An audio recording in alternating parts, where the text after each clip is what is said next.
Ya, shalom. Sukacita di tengah saudara lagi. Pertama kali ada di Praksis ini. Ya, oke. PowerPoint-nya bisa langsung ditayangkan. Temanya hari ini adalah The Super Seed atau benih super. Benih super. Bulan yang lalu saya baru pulang dari Israel. Sebelum kemudian Israelnya sempat perang lagi gitu. Jadi puji Tuhan, waktu itu pas agak bulan puasa, jadi ada sedikit gencatan senjata gitu. Jadi bulan puasa kan lemes, jadi mungkin mereka nggak perang dulu. Jadi waktu itu aman betul-betul dan sepi betul-betul.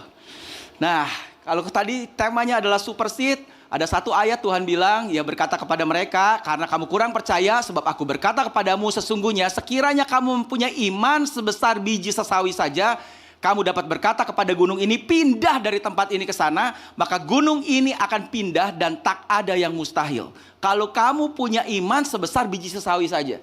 Biji sesawi dikatakan di Alkitab itu adalah salah satu benih atau biji yang paling kecil katanya.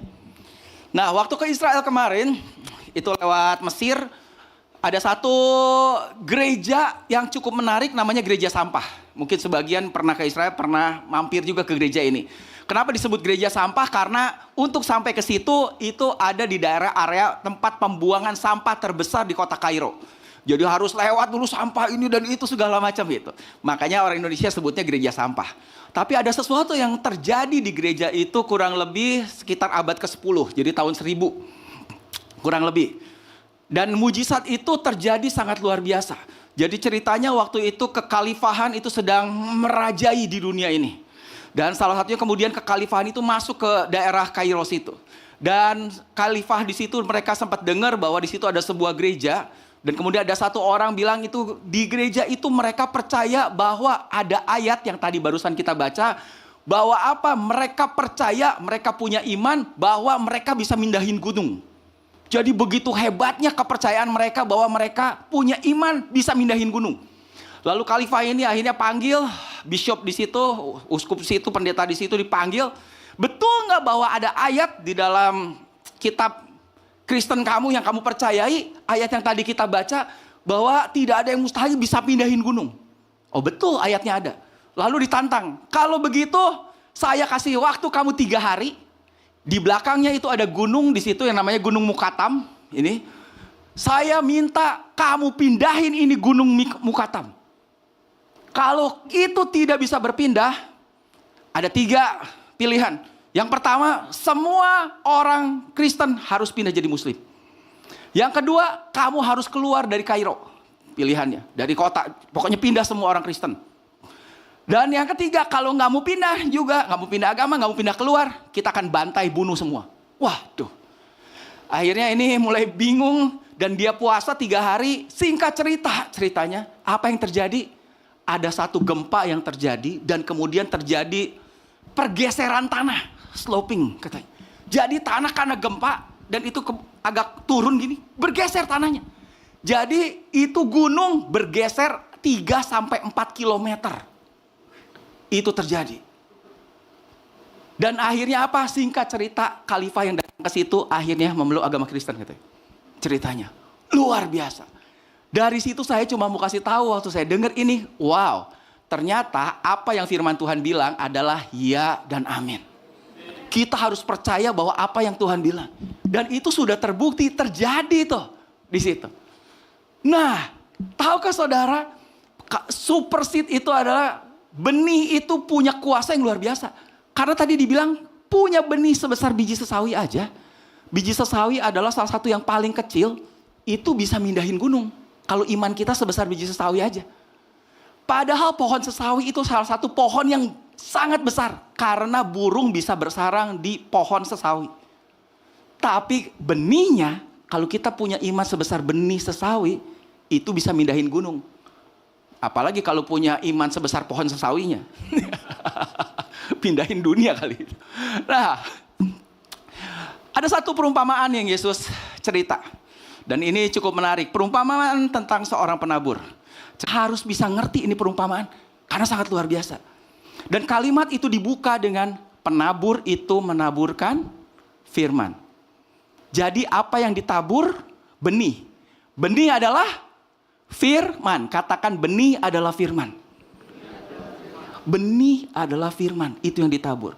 Siapa penabur itu? Penabur yang pertama adalah Bapa di surga. Siapa yang dia taburkan? Firman, benih adalah firman. Pada mulanya adalah firman. Firman adalah bersama-sama dengan Elohim dan firman itu adalah Elohim sendiri. Siapa itu? Yesus. Bapa di surga menabur Yesus. Dan kemudian Yesus turun ke bumi. Dan dia juga menabur firman yang kita baca ini. Ditulis di dalam Injil. Dan kemudian kita dengar firman itu. Dan siapa penabur berikutnya? Kitalah masing-masing saudara dan saya, kita adalah penabur berikutnya. Kita menabur firman. Hari ini saya lagi menabur firman kepada saudara. Dan saudara yang terima ini juga, saudara juga adalah penabur. Karena saudara bisa bagikan firman ini kepada orang lain. Bahkan saudara bisa tabur bagi diri saudara sendiri. Jadi semua kita adalah penabur. Dan apa yang kita tabur? Benih. Apa itu benih? Firman. Itu dulu. Dan yang Tuhan mau adalah kita bertumbuh di dalam Tuhan, adalah kita tabur benih itu untuk bisa bertumbuh. Firman itu. Karena apa? Benih itu adalah benih super. Tapi selama itu tidak ditaburkan, tidak pernah bertumbuh, tidak akan pernah kita bisa menikmati hasilnya. Sedangkan kalau kita tabur itu dan bisa bertumbuh, sangat luar biasa. Contohnya kita tabur 1 biji jagung. Kita tabur. Waktu menuai, berapa banyak biji jagung yang kita tuai dari satu pohon? Waduh, jangan jauh-jauh, gini aja dulu. 1 jagung, ada berapa biji jagung? Pernah ngitung? Saya sudah di Google. Itu antara 600 sampai 800 biji. 1 jagung. Kalau nggak percaya pulang coba beli jagung, coba hitung lah. 1 potong segini aja bisa 100. Kenapa 1 baris 10 tuh sedikit? Antara 600 sampai 800 1 jagung. Sedangkan 1 pohon berapa jagung? Semua hasilnya dari 1 benih dimulainya. Makanya benih itu sesuatu yang sangat powerful, super seed. Tapi bisa menghasilkan sesuatu yang luar biasa. Kalau dia bertumbuh dengan baik. Nah, ada satu cerita dulu tentang Abraham. Kita mau belajar tentang panggilan Abraham. Di Kejadian 12, Yahweh berfirman kepada Abram, keluarlah kamu dari negerimu dan dari sanak saudaramu, dan dari rumah ayahmu ke negeri yang akan kutunjukkan kepadamu. Aku akan membuat engkau menjadi suatu bangsa yang besar. Tuhan janji 2 hal kepada Abraham. Waktu Abraham dipanggil. Dia janji engkau akan menjadi bangsa yang besar. Berarti apa? Keturunannya banyak. Jadi bangsa besar. Yang kedua Tuhan janji aku akan memberkati engkau dan membuat namamu masyhur dan engkau akan menjadi berkat. Tuhan akan berkati sampai terkenal dan jadi berkat. Itu yang kedua. Lalu pergilah Abram seperti yang telah Yahweh firmankan kepadanya dan Lot pun pergi bersamanya. Abram berusia 75 tahun pada saat keberangkatannya dari Haran. Kalau di sini ada bapak ibu umur 75 tahun, tenang bu. Abraham aja dipanggil baru umur 75. Itu dimulai di journey-nya. Jadi hari ini yang umur 75 tahun jangan berpikir untuk pensiun dulu. Abraham umur 75 baru mulai dipanggil. Nah, kemudian Lot tadi ikut dan Tuhan memang mulai memberkati Abram. Lot kecipratan juga berkatnya. Tapi hasilnya apa? Dulu itu kekayaan adalah punya ternak yang banyak. Ternak butuh makan. Singkat cerita jadi apa? Gembala Abraham dan gembala Lot bertengkar cari makanan buat ternak mereka. Dan Abraham bilang, udahlah daripada ribut kita pisah aja. Kalau kamu ke kanan, aku ke kiri. Kamu ke utara, aku ke selatan. Kamu pilih aja kemana. Dan singkat cerita Lot akhirnya pilih daerah lembah Sungai Yordan. Itu daerah yang subur. Karena apa? Banyak air. Sisanya ini lembah Sungai Yordan. Abraham dapat daerah gunung. Daerah kering. Tapi Tuhan kemudian menghibur lagi. Jadi saya ambil cerita Abraham beberapa kali di mana Tuhan datang kepada Abraham dan berfirman. Nah, setelah panggilan itu kemudian Tuhan datang lagi di sini. Setelah Lot berpisah daripada Abraham, berfirmanlah Tuhan kepada Abraham. Kamu sekarang lihat, pandanglah sekelilingmu dan lihatlah dari tempat kau berdiri itu ke timur dan barat, utara dan selatan. Berarti kemana? Sekelilingnya semua 360 derajat utara, selatan, barat, timur. Kamu lihat semua. Sebab seluruh negeri yang kau lihat itu akan kuberikan kepadamu dan kepada keturunanmu untuk selama-lamanya. Janjinya Tuhan ulangi lagi. Bahwa apa? Janji berkat dan janji keturunan. Dan aku akan menjadikan keturunanmu seperti debu tanah banyaknya. Sehingga jika seandainya ada yang dapat menghitung debu tanah, keturunanmu pun akan dapat dihitung. Kamu hitung debu, kalau kamu bisa hitung nanti keturunanmu kayak begitu tuh banyaknya. Itulah janji Tuhan. Dan lanjut lagi kemudian ceritanya. Waktu itu karena Lot tinggal di daerah Sodom, akhirnya waktu itu Sodom diserang dan raja negeri Sodom ditawan, termasuk Lot juga ikut ketahuan. Jadi akhirnya Abram mengerahkan tentaranya, ya pegawainya semualah untuk pergi membebaskan Lot. Singkat cerita akhirnya berhasil. Dan di sini kemudian Yahweh ketemu lagi, ngomong lagi. Kemudian datanglah firman Yahweh kepada Abram melalui sebuah penglihatan kali ini.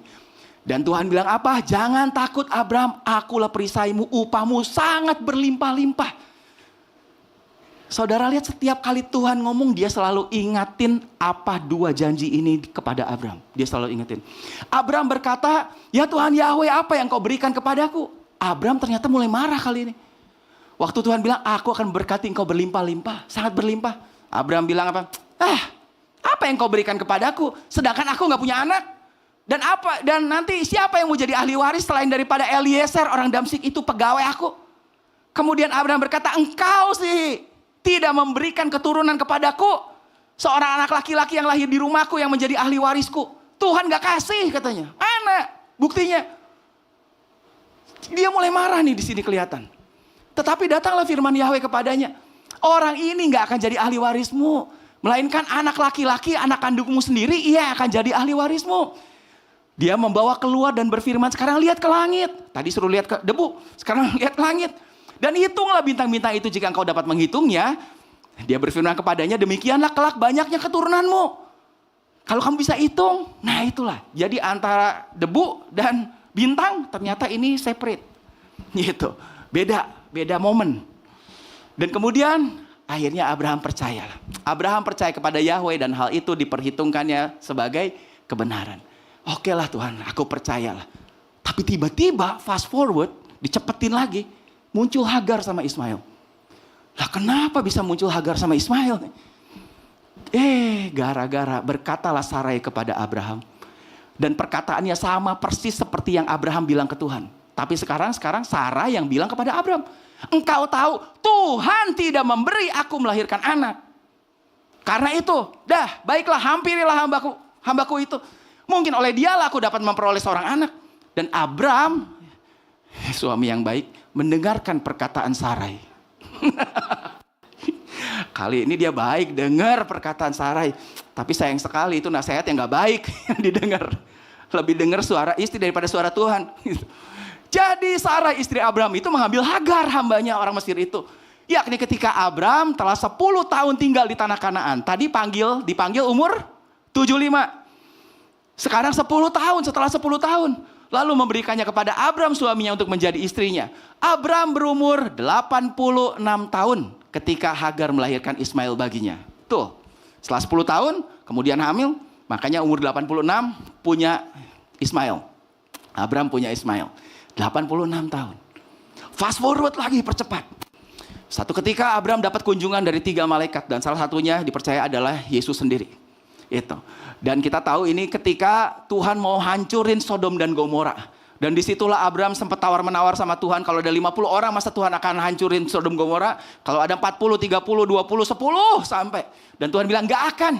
Tapi selain itu mereka juga ngomong tentang, Tuhan ulangi lagi tentang keturunan itu. Tapi yang ada adalah Abraham sama Sarah ketawa. Ketika Abram berusia 99 tahun. Berarti Ismail udah umur berapa? Aduh, kalkulator mana kalkulator? Berapa? 13. Karena tadi umur 86. Sekarang umur 99. Jadi ternyata Ismail udah lumayan. Udah teenagers. Udah umur 13 tahun. Yahweh menampakkan diri kepada Abraham. Sepertinya Abraham udah lupa. Kenapa? Udah punya anak. Udah 13 tahun. Tapi Tuhan menampakkan diri lagi waktu umur 99 tahun. Kepada Abram dan berfirman kepadanya, akulah El Shaddai, Elohim yang maha kuasa. Hiduplah di hadapanku dan jadilah sempurna. Aku akan membuat perjanjian antara aku dan engkau. Dan aku akan membuat keturunanmu sangat banyak, diulangi terus. Maka Abram tersungkur dan Elohim berfirman kepadanya, mengenai aku, kata Tuhan, lihatlah perjanjianku ada padamu. Maka engkau akan menjadi bapa banyak bangsa. Tuhan ulang-ulang terus. Namamu, dan kemudian dirubah nih, namamu tidak lagi disebut Abram, tetapi namamu akan menjadi Abraham. Karena aku telah menetapkan engkau menjadi bapa banyak bangsa.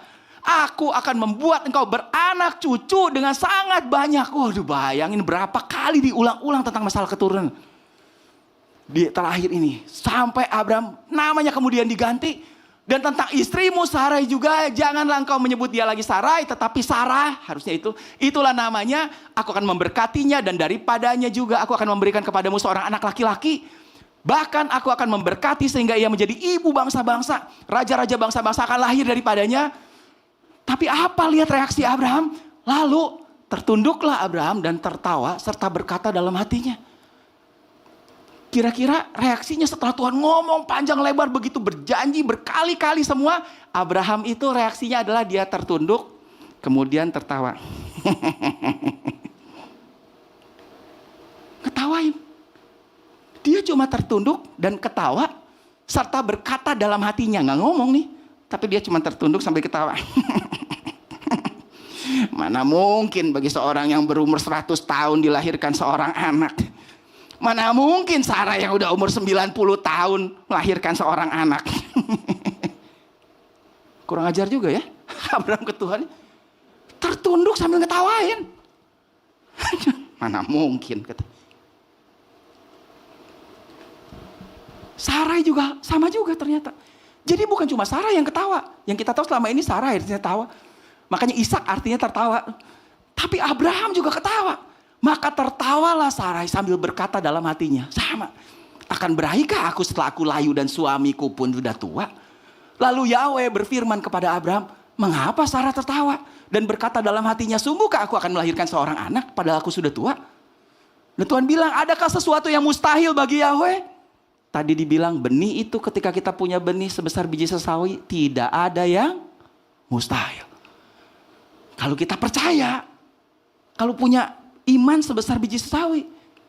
Dan Tuhan ingetin lagi, adakah sesuatu yang mustahil bagi Yahweh? Pada waktu yang telah ditetapkan tahun depan, aku akan kembali kepadamu dan Sarah akan melahirkan seorang anak. Mengandung seorang anak berapa lama? 9 bulan. 9 bulan.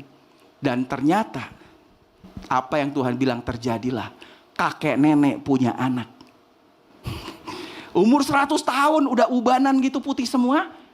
Punya anak. Abraham waktu umur 100 tahun dan Sarah umur 90 tahun.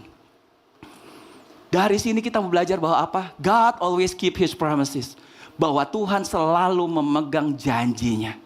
His promises. Even if we have to wait a while. Meskipun mungkin kita harus tunggu. Tuhan gak pernah gagal untuk menepati apa yang dia janjikan. Bahkan sekarang kita di perjanjian baru, kita ada di dalam Kristus, Kristus dalam kita. In Christ, all God's promises are di dalam Kristus. Semua janji Tuhan adalah ya dan amin. Pasti. Ini yang kita percaya, cuman masalahnya percaya gak punyakah kita iman sebesar biji sesawi yang bikin tidak ada yang mustahil. Tapi yang menarik waktu saya baca lagi, kira-kira apa ya yang menyebabkan itu ya? Yang jadi pertanyaan dalam benak saya adalah, kenapa Tuhan harus ganti nama? Karena ketika diganti namanya, setahun kemudian punya anak. Sedangkan 24 tahun dari umur 75 sampai 99, kok nggak punya itu anaknya? Kenapa Tuhan harus ganti nama Abram jadi Abraham? Sarai jadi Sarah. Sebetulnya bedanya di mana? Cuman beda di satu huruf. Kalau ini saudara baca Abraham, haknya dibuang, jadinya apa bacanya? Abram, kan A-nya banyak gitu. Jadi sama Abraham lagi. Sarah ya jadi Sarah. Bedanya hak. Jadi yang pertama bedanya apa? Kalau saudara pelajari huruf H dalam huruf Ibrani itu artinya kasih karunia. Jadi apa yang membuat Abram dan Sarah bisa punya anak? Tuhan cuma bilang karena kasih karunia Tuhan. Dan di perjanjian baru juga itu adalah simbol dari Roh Kudus. Roh HaKodesh. Itu adalah nafas Tuhan, God's breath. Nafas Tuhan yang diberikan kepada kita. Dan sekarang di dalam kita ada Kristus yang hidup. Ada Roh Kristus dalam kita. Berarti kita sama seperti Abram udah jadi Abraham.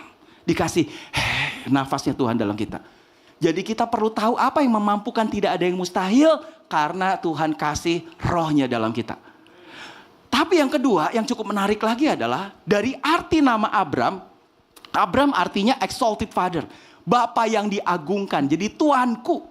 Jadi selama ini kalau Abram dipanggil Abram, itu semua orang seperti kalau kita bilang ini, Tuanku, Tuanku, Tuanku. Sarai artinya princess, putri, Tuhan putri. Gitu. Tapi Tuhan ganti namanya jadi Abraham adalah father of many nation, bapak banyak bangsa. Sarai jadi ibu banyak bangsa. Kalau papa, mama banyak bangsa, berarti mama banyak bangsa, berarti pasti punya anak. Menurut saya cukup menarik ini, kenapa Tuhan harus ganti nama?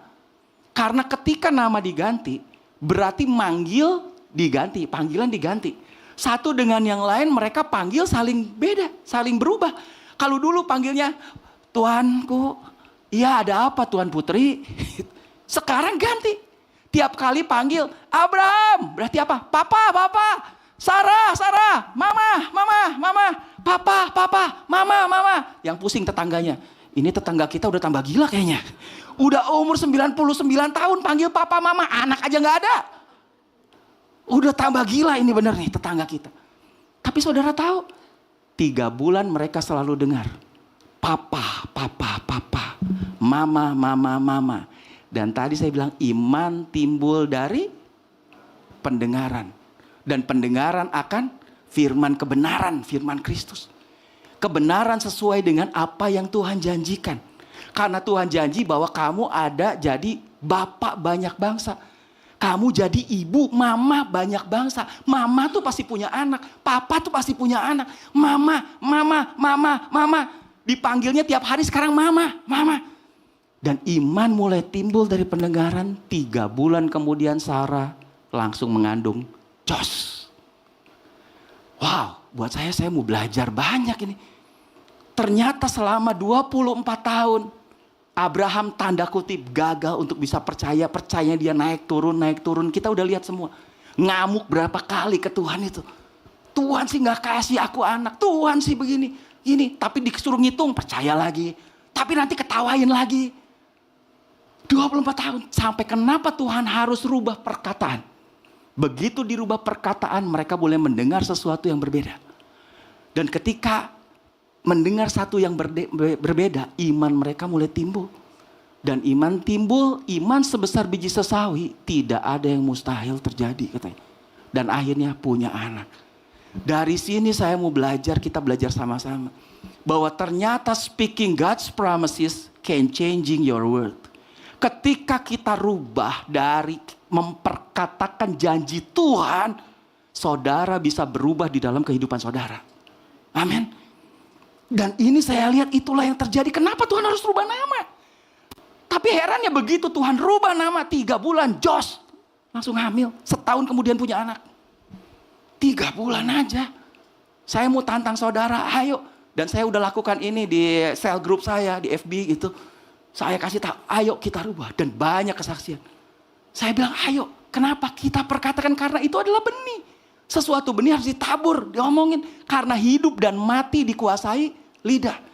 Alkitab gak bilang berhasil atau gagal. Bukan. Tapi Alkitab dengan tegas, hidup dan mati dikuasai lidah. Siapa suka menggemakannya akan makan buahnya. Di belakangnya gambar buah-buahan tuh. Akan makan buahnya. Tidak akan pernah ada buah sebelum ada benih yang ditabur dan tumbuh. Setuju? Gimana kita mau makan buah kalau tidak ada benih yang ditabur? Dan benih adalah halo, firman. Tabur firman. Kita seorang penabur. Tabur dong firman. Lewat apa? Apa yang kita ngomong. Hidup dan mati dikuasai lidah. Makanya Petrus bilang apa? Kalau menurut aku sih, kata Petrus, jika ada orang yang berbicara, lebih baik sebetulnya ya berbicara seperti orang yang menyampaikan firman. Katanya. Jangan asal ngomong aja. Kenapa jangan asal ngomong? Karena jangan tersesat. Elohim tidak dapat dipermainkan. Karena apa yang ditabur orang, itu juga yang akan dituainya. Jangan main-main. Firman itu adalah the super seed. Benih yang super, luar biasa. Potensinya, wow. Masalahnya ditabur nggak? Makanya sebetulnya setiap hari itu we are sowing seed in the field of life. Setiap hari itu sebetulnya kehidupan kita adalah kita sedang menabur di tanah kehidupan kita. Masalahnya apa yang kita tabur? Apa yang saudara tabur? Kalau kita tabur gosip, bikin orang jadi benci kepada orang lain. Kalau kita tabur kebencian, bikin orang jadi benci. Kita tabur iri hati, bikin orang jadi iri hati. Tapi kita tabur firman, kebenaran. Kita lihat itu semua akan bertumbuh. Dan kita akan makan buah daripada apa yang dihasilkan dari apa yang kita tabur. Begitu pentingnya apa yang kita tabur.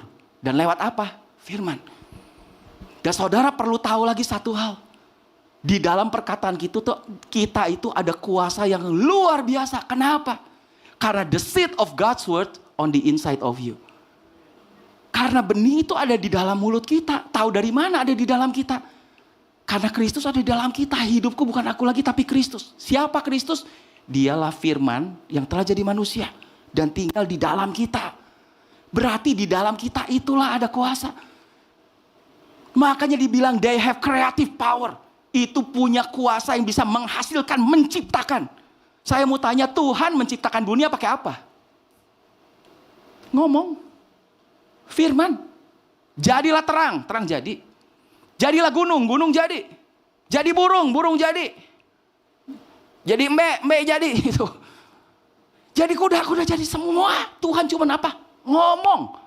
Ternyata ada power dari kuasa penciptaan itu ada di mana? Di mulut Tuhan. Tadi Tuhan ngomong, yang mengerjakan adalah sang firman itu. Sekarang sang firman ada di mana? Dalam kita. Berarti kita punya potensi yang sama seperti Bapa di surga. Saudara perlu tahu itu. Tapi selama ini kalau benih itu saudara gak pernah tabur, itu cuma jadi satu potensi aja dalam diri saudara. Dan tidak ada perubahan apapun dalam kehidupan saudara. Tapi dibilang di sini, they have creative power. Dan Yesaya bilang, we will eat the fruit of our words. Kita akan makan buah dari hasil perkataan-perkataan kita. Pertanyaannya, what seeds are you planting? Benih apa yang kita sudah tabur di tanah kehidupan kita? Benih apa? Dan kalau saudara gak suka dengan kehidupan saudara hari ini, saudara perlu tahu you will always harvest what you plant. Bahwa saudara akan selalu menuai dari apa yang saudara tabur. Jadi kalau saya mau bilang dengan kata kasar nih, maaf sekali, kehidupan saudara hari ini adalah dari hasil apa yang saudara katakan. Aduh maaf. Bukan marah-marah. Bukan. Semangat, ini semangat. Habis semua jadi tegang ini. Kayak dimarahin aja semua. Saya pengen saudara nangkap dan saya pengen kehidupan saudara berubah. Amin. Apa yang membuat kehidupan kita? Karena dari apa yang kita katakan. Kalau saudara selalu bilang kayak begini. Ya dokter udah bilang saya sih memang gak bisa sembuh. Percuma saudara mengharapkan mujizat. Gak akan pernah saudara sembuh. Tahu dari mana? Karena saudara yang ngomong sendiri. Saya sih gak bisa sembuh. Dokter udah bilang juga seumur hidup saya makan obat darah tinggi. Ya udah, nikmatilah. Dan jangan mengharapkan mujizat. Tidak akan pernah mujizat terjadi. Karena dari apa yang saudara ngomong. Tapi, if you don't like your harvest, kalau saudara gak suka dengan apa yang saudara tuai, gimana caranya? Change the seed you are planting. Rubah benih yang saudara tabur. Benih tadi adalah firman. Mulai tabur sesuatu yang sesuai dengan firman. Kalau saudara pengen menuai apa yang saudara harapkan. Kalau saudara tabur jeruk, jangan harap saudara dapat duren. Duren beli aja. Tanamnya jeruk pengen dapat duren. Gimana bisa? Pengen duren. Rubah, cabut itu. Cabut pohon jeruk. Ganti tanam duren. Dan pada waktunya dia akan bertumbuh. Karena benih punya kuasa kehidupan. Kalau hari ini saudara pengen kehidupan saudara berubah. Rubah dari apa yang saudara ngomong. Taburlah firman perkataan. Benih itu yang begitu luar biasa. Itu bagian pertama. Baru satu kalimat. Bingung saya. Karena ini sebetulnya seminar 2 sesi. Saya padetin ini. Kenapa? Yang pertama yang paling utama itu adalah benihnya. Kalau benihnya bagus, akan menghasilkan pohon yang baik. Jadi yang pertama adalah benih, itu yang utama. Tapi masalah yang kedua adalah, benih itu super seed. Dia bisa jadi apapun sesuai dengan apa itu dia benih. Cuma masalahnya di mana dia ditabur. Kalau dia tabur di sini, percuma. Makanya Yesus bilang dari perumpamaan ini. Yang kedua adalah masalah tanahnya, di mana. Tadi saya bilang kalau itu ditabur bukan di tanah, ya dimakan burung habis. Percuma. Udah yang pertama saya nggak usah bahas banyak-banyak lah. Intinya apa? Saya lagi tabur firman ini, kalau saudara cuma tidur, sampai pulang cuma bilang, tadi pendeta apa sih, saya pusing itu, mau tidur terganggu, teriak-teriak terus. Tapi saya lihat gak ada yang tidur di sini. Tadi saya lihat. Ya percuma kalau saudara tidur sampai rumah gak ngerti apa-apa. Ya itulah dimakan burung, dimakan iblis katanya, dibawa. Udah gak dapat apa-apa. Gak ada yang bisa bertumbuh. Tapi saya mau bahas yang kedua. Yang kedua adalah tanahnya berbatu. Jadi gak bisa mengakar. Dan ketika ada matahari, apa itu matahari? Itulah yang disebut trouble sama persecution mungkin. Itulah masalah. Ketika ada masalah datang, akhirnya apa? Mati juga. Jadi ada masalah. Nah saya mau kasih tahu dulu kehidupan saudara. Bahwa God didn't promise a life without pain and struggles. Tuhan itu gak pernah janji bahwa kehidupan itu gak ada masalah. Jadi saudara harus tahu dulu. Kalau kehidupan ada masalah, jangan khawatir. Karena apa? Masalah memang selalu ada. Yesus aja waktu hidup punya masalah gak? Saya sering bilang di sini, sering itu Yesus itu punya masalah. Yesus juga pernah mau dibunuh. Yesus juga pernah difitnah. Kalau saudara difitnah, Yesus juga pernah difitnah. Ya Pak, tapi masalah saya sekarang dompetnya tipis nih Pak. Yesus juga punya masalah ekonomi. Waktu dia ditagih pajak, dia gak punya uang. Sampai suruh Petrus nangkap ikan dulu. Akhirnya di mulutnya dibuka ada koin dan dibayar buat bayar pajak Yesus. Ikan yang bayarin pajak Yesus. Karena Yesus gak punya uang. Jadi dia juga punya masalah selama dia hidup. Dan memang Tuhan gak janji bahwa kehidupan gak ada masalah. Yesus aja ada masalah. Tapi yang dia janji adalah He promised to give you the strength to get through them. Tuhan janji dia akan kasih kekuatan. Dia janji bahwa dia tidak pernah meninggalkan kita. Dia akan menyertai kita sampai akhir zaman. Karena dia tinggal di dalam kita. Amin. Saudara perlu tahu kalau saudara menghadapi masalah, berarti Yesus juga ikutan bersama dengan saudara. Dalam menghadapi masalah itu. Dan kalau kita menghadapi masalah bersama dengan Yesus, pede aja lagi, betul. Punya backing yang luar biasa. Dan Yesus janji kita akan lewati itu semua. Meskipun Tuhan memang udah bilang semuanya ini kukatakan kepadamu supaya kamu beroleh damai sejahtera dalam aku. Kamu perlu tahu, tenang aja, damai sejahtera itu tetap. Dalam dunia kamu menderita penganiayaan, tetapi kuatkanlah hatimu. Aku telah mengalahkan dunia. Bahasa Inggrisnya bagus bilang, in this world you will have trouble. Jelas.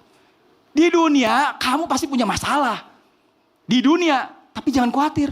Aku sudah mengalahkan dunia. Berarti semua masalah yang ada di dunia, Tuhan sudah kalahkan. Dengan kata lain, Tuhan bisa melewati kita dari semua masalah yang ada di dunia. Amin. Karena Tuhan sudah mengalahkan dunia. I have overcome the world. Jangan khawatir, aku akan bersama kamu. Makanya apa? Rest saja, beroleh damai sejahtera. Tapi banyak orang justru pengen hidup itu tidak ada rasa sakit. Aman, damai, tenang tiap hari. Bangun jam 11 gitu. Apakah hidup tanpa rasa sakit itu enak gitu?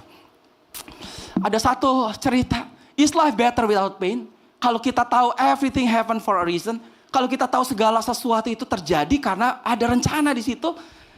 Ada satu orang, Gaby namanya. Dan dia tidak punya, dilahirkan dengan tidak punya rasa sakit physically. Jadi gak punya sensor rasa sakit.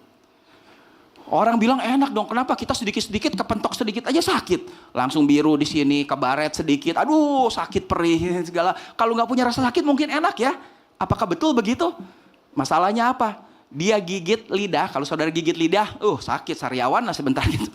Dia gigit lidah kayak gigit permen karet. Gigit aja gak sakit. Tangan digigit sampai hampir putus, gak sakit. Mata dicungkil sama dia sampai keluar, gak sakit. Dan waktu kecil dia gak tahu lah itu semua.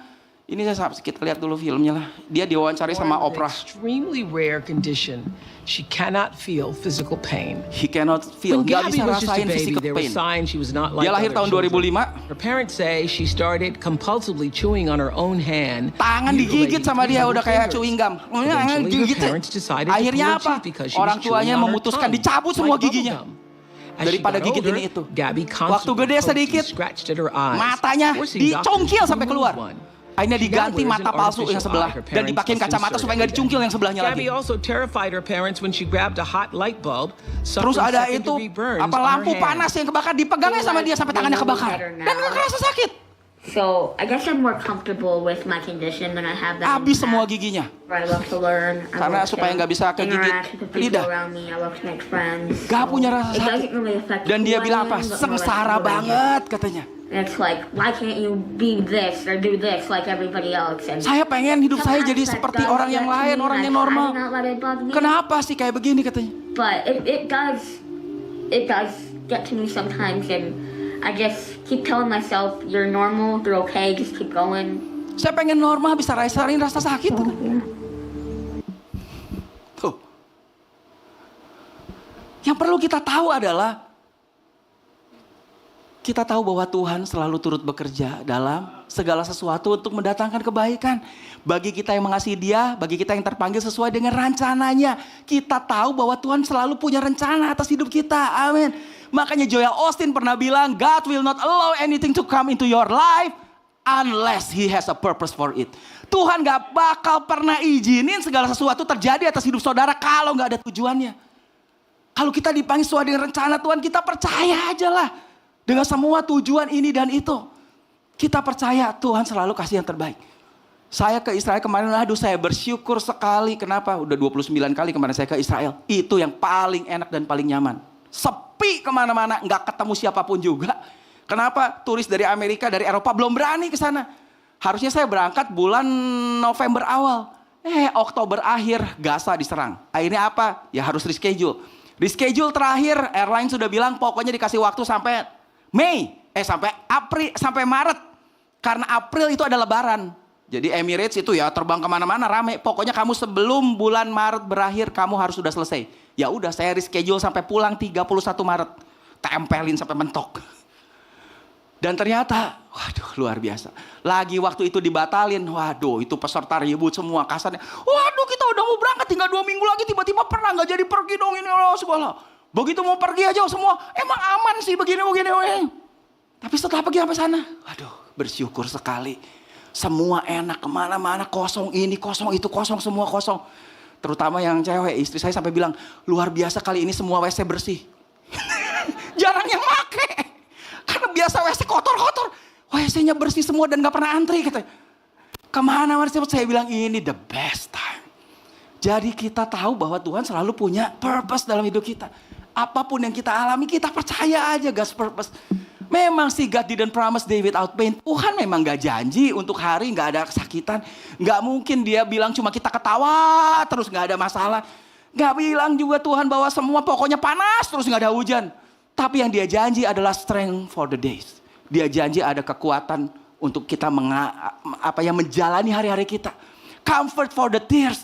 Tuhan akan janji hibur kita ketika ada tangisan. Tuhan bukan ketawa dengan semua masalah kita. Karena ingat sekali lagi dia ada dalam kita. Dia juga mengalami semua yang kita masalahnya. Dia bisa rasakan katanya. Dan dia adalah the light for the ways. Tuhan adalah terang bagi jalanku. Dia akan tunjukkan semua jalan itu. If God brings you to it, He will bring you through it.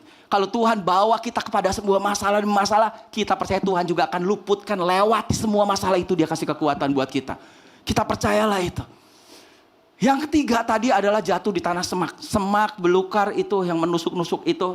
Di terjemahannya di Alkitab itu dibilang itu tentang kekhawatiran, kecemasan, ketidakpercayaan. Dan itu menghimpit firman itu. Dari apa yang Tuhan ngomong tapi buktinya, faktanya.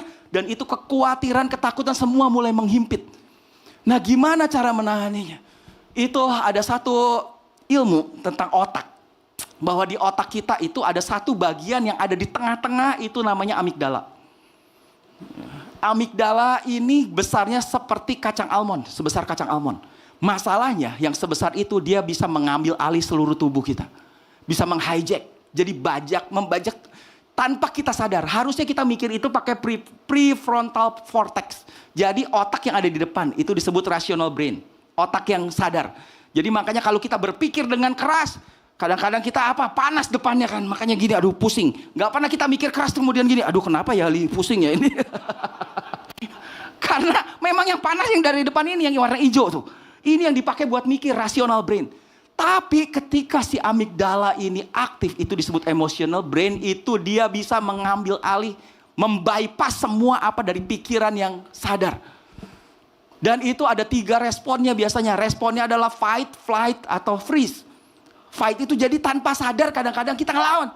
Kalau orang dikagetin itu, bok, langsung nabok gitu. Baru sadar, aduh kenapa saya nabok orang ya? Ya itu refleks, nah gitu. Biasanya itu karena ada memori-memori yang dia simpan. Jadi kita menghadapi apa, dia langsung bypass semua pikiran itu. Dan memang efeknya kadang-kadang embarrassing, bisa bikin kita dipermalukan, malu lah gitu. Ada orang ketika dikagetin langsung, monyet apa? Setelah itu malu, aduh kenapa dia gak sampai mikir? Nah itu si amigdala ini. Tapi kalau yang parahnya lagi itu tadi, dia ngelawan atau ada yang lari, jadi sekali lihat, wah langsung lari. Ada lagi freeze, sekali lihat, aduh lemas gitu. Kalau tiba-tiba kaget atau apa, langsung lemas. Nah itu amigdala bisa mengambil alih, menghijack. Dan gimana caranya ngadepin ini? Ada satu buku bagus yang ditulis sama Caroline Leaf. Caroline Leaf ini dokter udah 30 tahun tentang otak. Dan dia juga seorang pelayan Tuhan. Pendeta juga suka khotbah. Dan dia tulis di sini bagus. Dan dia tulis di bukunya, dia bilang apa? How prayer affect the brain. Bagaimana doa itu ternyata bisa berdampak terhadap otak kita. Dia bilang kalau kita berdoa dengan sungguh-sungguh, ambil waktu 12 menit saja. Setiap hari selama 8 minggu, 2 bulan. Dia mempelajari banyak dari otak gitu. Hasilnya apa? Amigdalanya mengecil. Otak yang tadi emotional brain-nya itu ternyata jadi kecil. Setelah 2 bulan. Ketika orang ambil waktu 12 menit saja setiap hari selama 2 bulan untuk berdoa sungguh-sungguh untuk cari Tuhan. Saat teduh lah kalau bisa dibilang. Ternyata ada efek daripada doa untuk mengatasi semua kekhawatiran, ketakutan, emosional. Makanya Alkitab betul bilang don't worry about anything. Jangan khawatir dengan apapun juga. Instead pray about everything. Tapi doalah untuk segala hal katanya. Jangan khawatir tentang apapun juga. Tetapi nyatakanlah dalam segala hal keinginanmu kepada Elohim melalui doa dan permohonan disertai dengan ucapan syukur. Bahasa Inggrisnya keren. Karena dibilang di situ tell God what you need. Ngomonglah ke Tuhan apa yang saudara mau. And jangan lupa. Thank Him for all He has done. Dan mulai bersyukurlah untuk apa yang Tuhan sudah segala sesuatu. Semua yang Tuhan sudah kerjakan dalam hidup kita.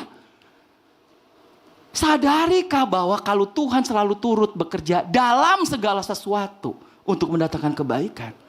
Kalau hari ini saudara bisa ada di tempat ini, pernahkah saudara bersyukur bahwa saudara berarti sehat?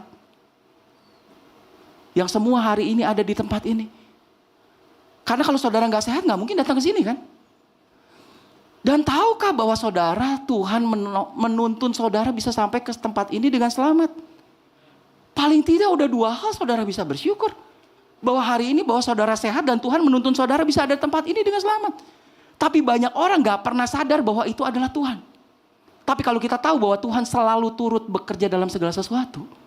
Berarti ini adalah the part, bagian daripada apa yang Tuhan kerjakan. Pernah gak kita bersyukur? Dan saya udah ajarin ini ke FB saya nih. Saya udah coba, saya cuma bilang apa? Saya bilang kalau kalian tiap malam kalian bisa coba sadar.